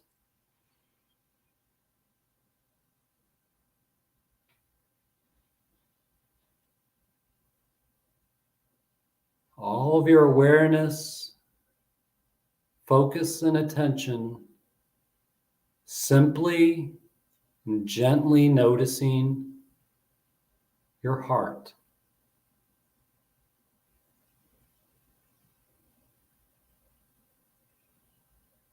If you're not in your body, ask yourself this question: where am I in relation to my heart?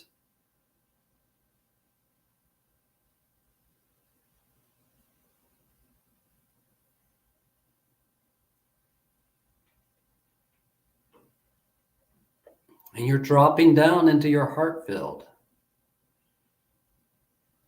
Now, you might not notice anything happening, but there's a change in the way your brain is accessing information.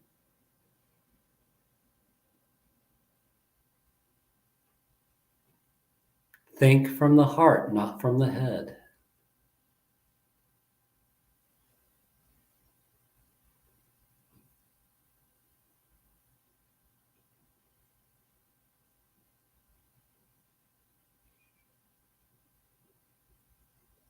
And now allow yourself to feel an elevated emotion. And elevated emotions are different for everyone. Maybe you know what it feels like to be calm or to be in control. Or maybe an elevated emotion to you is gratitude or love. Maybe it's peace or stillness. Whatever the elevated emotion is for you, allow that to start to vibrate through you as you keep your awareness in your heart.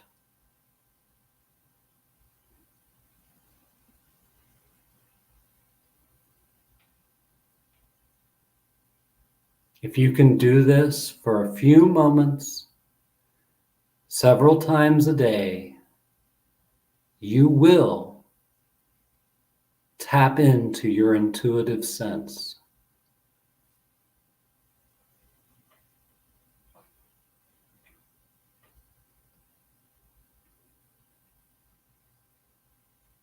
It's a body-based, heart-based sense.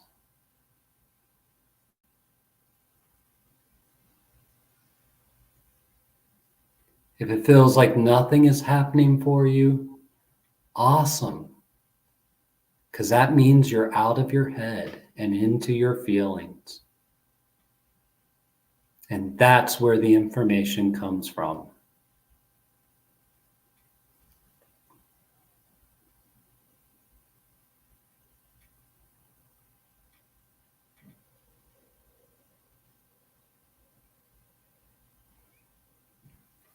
Thank you for allowing me to share that with you all. I don't want to come back, Zane. Sorry. That's all right. You don't have to. I live there most of the time. Every once in a while I'm not there because there's work to be done in other realms, but that's my home base now. Whew.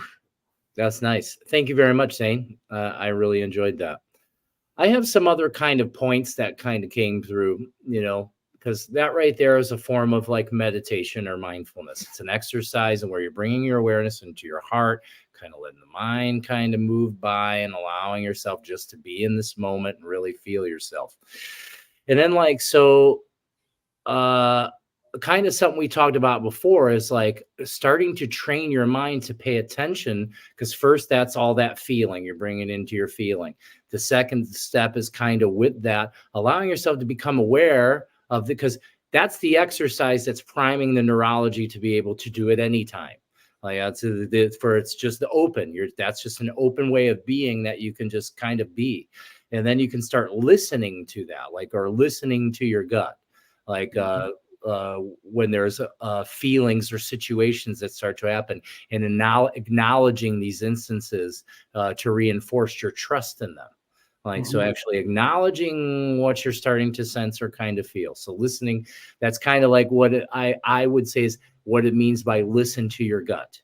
That's kind of how I would say that is. Yeah. It's, from that field experience that we just did, from that, we will intuit a lot of things. But intuiting is nothing if you don't take action. You might have the key that opens the door, but if you don't turn it, if you don't take the action, you'll never unlock that door. So it's about taking action. It's not about thinking about it and then being like, oh, let's see how it turns out. Sometimes when you don't even understand why, but you just feel like I need to turn left. Turn left. And don't try to understand why you turned left. And don't even try to understand if it made sense to turn left in retrospect. Sometimes just follow what you feel and don't even worry about if it proves itself to be true or false. Because if we never take action, we never learn to start taking action. And that's something else that we have to do. Because when we take action, then we can have an experience. When we have an experience, it creates an emotion. When we have an emotion, it creates a permanent connection within our neurology. Those neurons wired and fired together, that's strengthened by emotion. That's what makes those things cement and stay. Otherwise, it's just a bunch of thought. And thought can wire things. We're all the time pruning synaptic connections and wiring new ones. But they fall apart if we don't have a positive emotion that it leads us into. So maybe you just decide, hey, I need to turn left down this road instead of right, even though it's going to take longer. And you go that way and just try to be in the experience of going that way. Not to understand, what was my intuition telling me about What's it trying to show me? That's all get out of the analytical and just experience it. Feel it. I turned left. What an adventure is left, and what will it bring my way? And let's see what it is. And it might be cool or it might not, but it's because something's going to happen, because something is always happening. And then whatever your experience is can have an emotional connection to you, and that will strengthen those synapses so that you'll listen to it again in the future. We got to take action. We can't just theorize or philosophize about it. That is just mind candy. And mind candy, it's fun. It's like candy. Candy's fun. It tastes good, but it doesn't really do anything for you.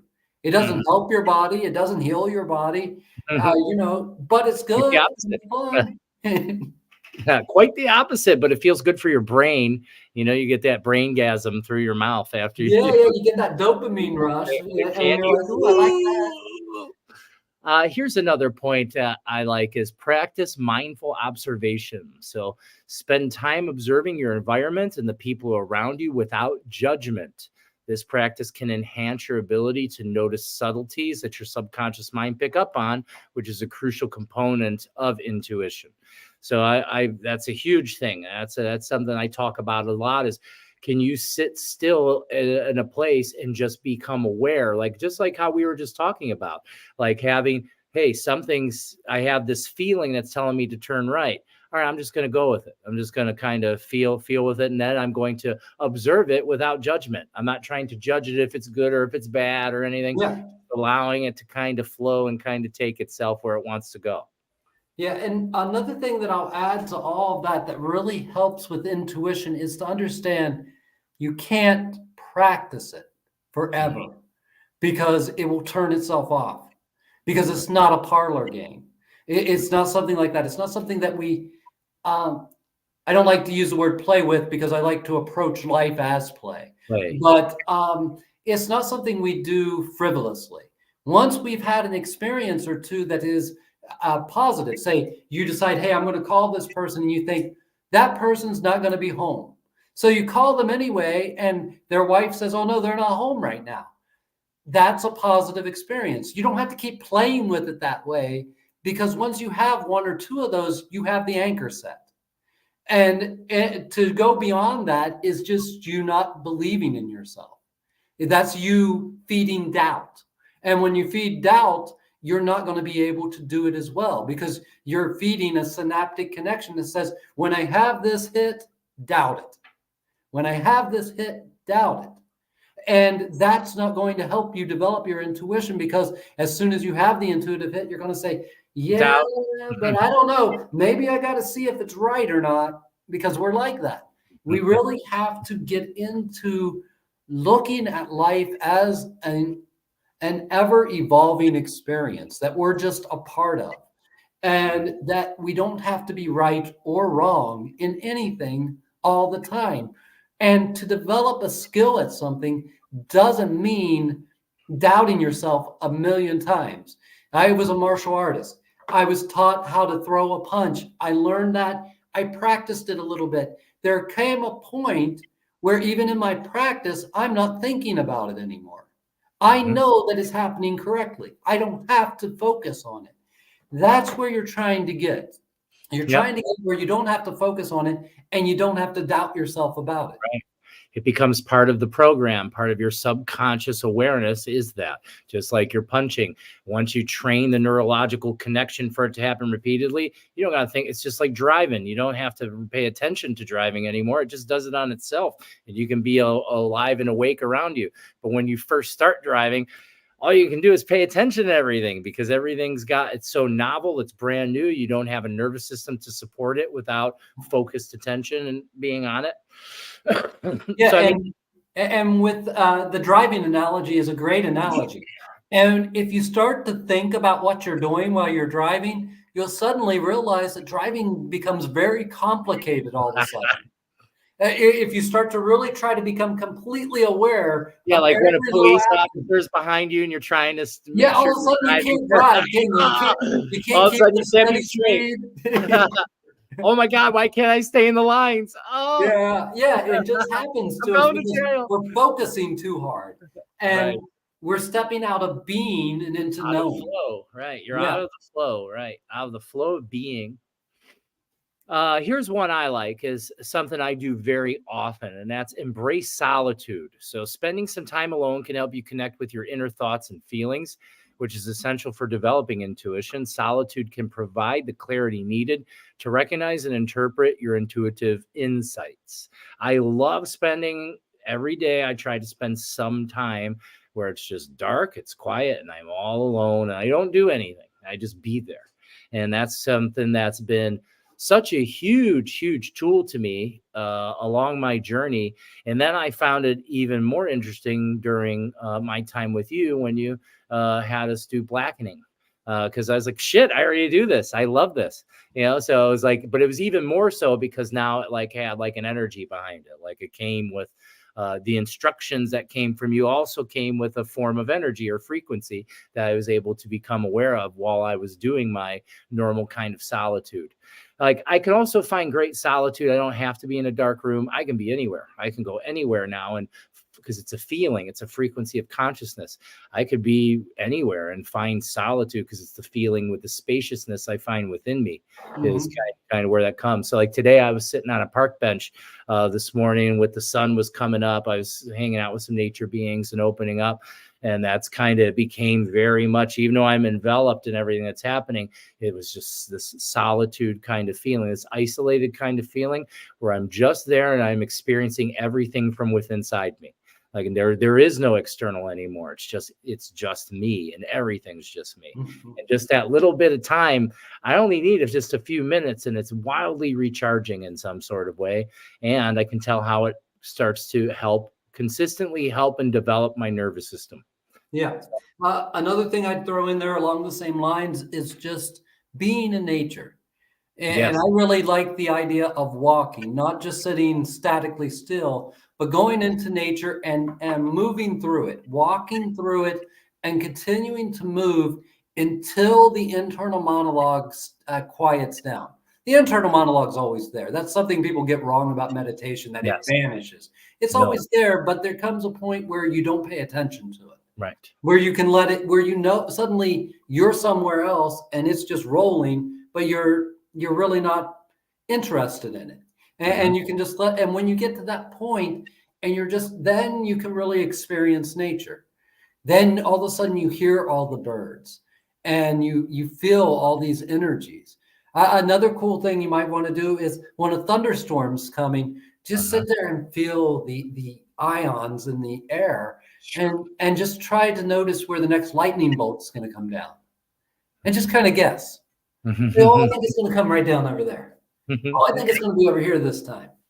I think it's going to be male lightning. I think it's going to be female lightning.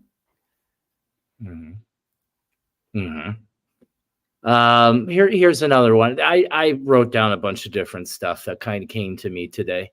Another one is learn to let go. That's kind of what we're talking about here, is learning to let go. Sometimes overanalyzing or overthinking can block intuition. Now, there are times where I feel like my analytical mind helps my intuition, but that's a different story. I feel like I had to develop into that kind of space. I couldn't do that at first. But learning to relax and let go of the need to control every outcome can open a door to more intuitive insights. Like I don't need any control over anything. when I'm in that mode of allowing the intuitive hit to come to itself, to kind of just show up. It's just like you were saying, it's all about attention. That's what really, that, like you said, a lot of people get confused, and that's what runs them away from meditation, because they think that I'm supposed to sit down and my mind's supposed to be blank like a chalkboard and there's nothing supposed to be happening. If that can't happen, I can't meditate and I give up. When the truth is, the biggest part, the greatest part of meditation is every time you can come back when your thoughts run you away, when your thoughts drag you off and you're thinking and you become, oh, that's okay. And you don't have any judgment of it. You don't say I'm bad because I'm thinking or anything. You just say, oh, okay. And you're coming back. And perhaps maybe it's, for me, it's breath awareness. The thing when I'm training and I'm moving away from myself and I start to become aware, I become aware, because there's one thing that can't happen. You can't be focused on your breath and overthink. It won't work. Try it. It doesn't work. It won't happen, because one of two things: you're either going to be thinking or focused on your breath. But if you can become back, and that's really where the growth happens. The growth doesn't happen in any other capacity except for every time that you're able to re-steer yourself, because now you're connecting a new neurological path. I always make it kind of like a path in the woods, because I love the woods, right? So it's like a path in the woods. You walk this path over and over and over. It's dirt, it's wide, it's well used, but it always takes you to the same place. Well, if you can learn to start stepping off that path and keep forcing yourself, like, it's not really force, I guess isn't the word, allow yourself to step off that path, and the path's still there, but you're walking a new one. Kind of what starts to happen is the old path starts to overgrow. The new path's the one that starts to become like dirt. So that becomes like a second kind of nature. It's a new way of just, you're trained your mind a new way to being. Like meditation, the biggest part of meditation doesn't happen while you're meditating. It's what you're learning in the meditation that you take off into your life, and you're able to display that, because that's kind of takes us right into, we live in a time now where there's shitloads of knowledge. You can go online, there's chat GPTs, there's all these bots and things that you can get knowledge from. Information. Knowledge is just information. But information is not worth a whole lot until you apply it into your reality. It's taking your information, your knowledge, applying it into your reality. By application in reality, this begins to develop experience. And then that is how we develop wisdom, is through knowledge plus experience yields wisdom. Yeah, absolutely. One of my favorite things, especially in contemplative, meditative, or trance states, is when you become aware of the thought coming. Mm-hmm. Okay, so you become aware of the internal monologue coming from a distance away. You can hear it, you can feel it. It's a thread. You can feel it somewhere in your bubble or your aura, and you can feel it moving around. And then to suddenly realize, wait a second, who is the one witnessing that coming? Because we spend so much time believing we are that. We are the processing of the mind. But when we get deep into meditation or trance states, we realize, wait a second, there's another, for lack of a better term, awareness that is aware of me thinking. Who's that? Who's that knows what I'm thinking, that notices when the thought comes, and pay no attention to the thought. Kind of take the perspective when you were a kid and you were looking up at clouds and you were just letting them dance and you were just watching them move, and you were sitting back. Look at your thoughts in your mind like that. Allow it just to be clouds that don't mean anything. They're just something going on. It's just passive. You are that center that is experiencing all of that. And as you get more and more into that, it changes the way you think. It changes where you think from. Now, you'll always be able to think from there again, because there is, I consider that beta thinking. And beta thinking is very important in our world when we're learning something brand new, when we're trying to do something, or when there's danger. We need to be in a beta state in those moments. And just like if I'm driving down the road and someone cuts me off, I need to jump into beta to take action, because that's what takes the quick, decisive actions in your body. But as soon as that's over, I need to drop back down, or I'm going to be so on edge, I won't be able to drive at all. because I can't drive down the road in beta. Well, you Mhm. can, but then it becomes road rage, and you're really upset, and Yeah. you're trying to get somewhere, and everyone's in your way, and who are all these people who are just obstacles in Mhm. my life? And Yeah. And those are all signs of having a balanced nervous system, between having a balance between sympathetic and parasympathetic reactions within the body, because even that's shown that improves heart rate variability. So like that's something like inherent to meditation and breathing are those two things that they're able to measure by improving flow of information through the vagus nerve. Actually improves our heart rate variability, which is directly related to longevity, balance of emotion, all kinds of things pop up there. So developing intuition is see, when I say develop intuition, I don't see it as something separate as when we're developing the awareness of the observer, is when I'm aware that I'm not this, I'm the observer that's watching this. That's the true awareness that begins to come. And I think that's really where a natural form of intuitive sense begins to open, because you're no longer I'm Anthony kind of thing, and just it always in that beta brainwave kind of state. Yeah, absolutely. It's when we develop that capacity to view ourselves in reality from a greater meta position, we suddenly transform what we believe we are. And as we do that, that means we transform the way we behave, the way we think, the way we talk. Everything starts to transform and fall into a greater coherence between our thoughts, feelings, and actions. Mm-hmm. So I have two more points that we'll hit, because I can't believe it. We're almost at 2 hours. Read and educate yourself, okay? That's what we were just talking about, is knowledge or information. It's good to get information, but apply information into your life is what it is. This is a form of information. This is what we're doing here. We're bringing education and awareness into these things. I think that's great. And then we already kind of touched on this, and that's trust and act on your intuition. Of course, like that, you have to.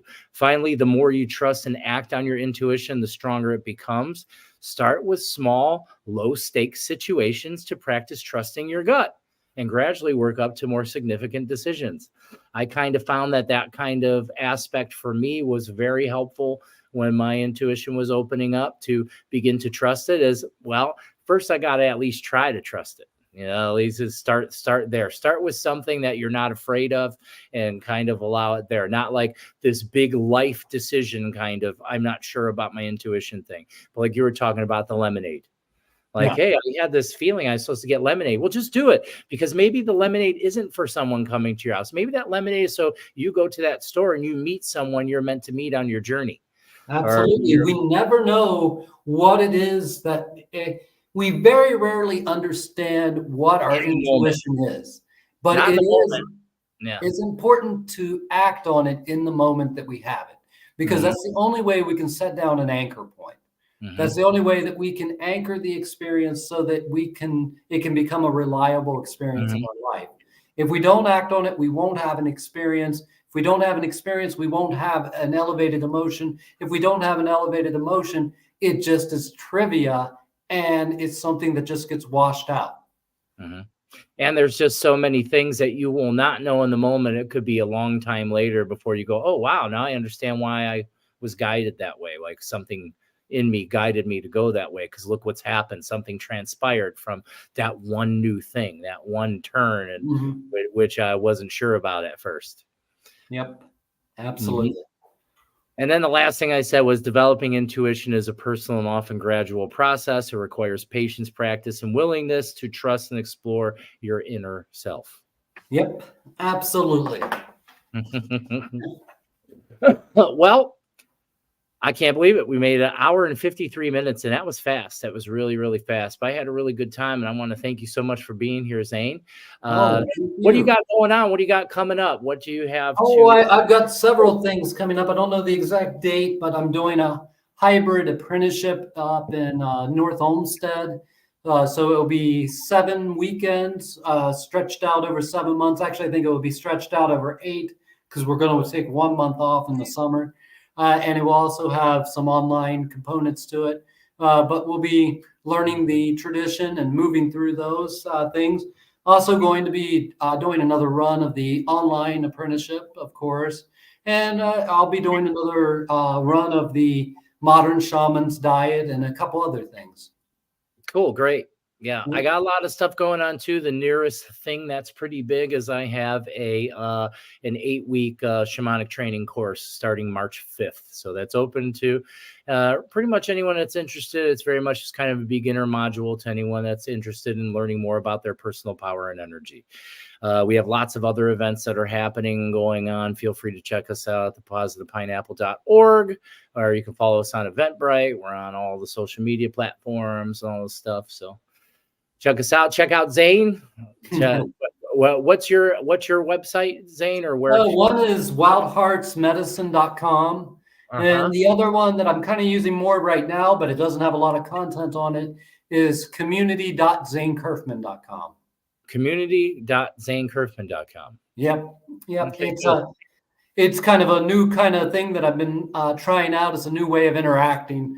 I've been running a lot of my programs over it lately because it allows a certain type of interaction that is almost like a one-on-one sitting with someone. So I really like that and that technology, but I'm always looking to improve. I love it. I want to thank you all so much for being here with us tonight and soaring with us as we talked about intuition. It was fantastic. I hope you got a lot out of that.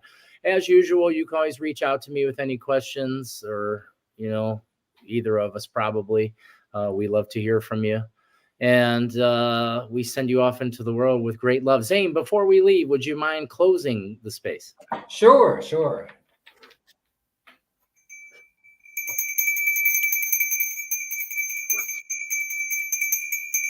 Pachamama, Pachamamita kuna. Mama uno, Mama kia. Wilkawaira kuna. Wilkanina. Inti taita. Kuichi, apu kuna, nusta kuna. Anak pacha nusta kuna. Pachamama nusta kuna. Tekse muhu amaro. Con tiki vercocha. Anaiki, kuyaiki. Anaiki. Sopaiki. Arpichai, sankonchai. Munaicha, sopaiki.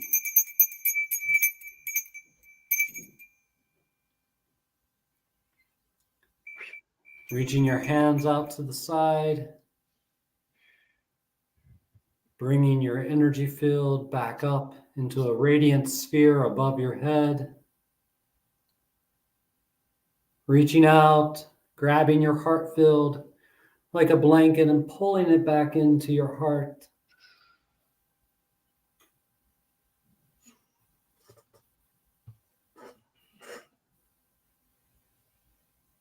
Soft stomach, open heart, clear mind, a recipe for health.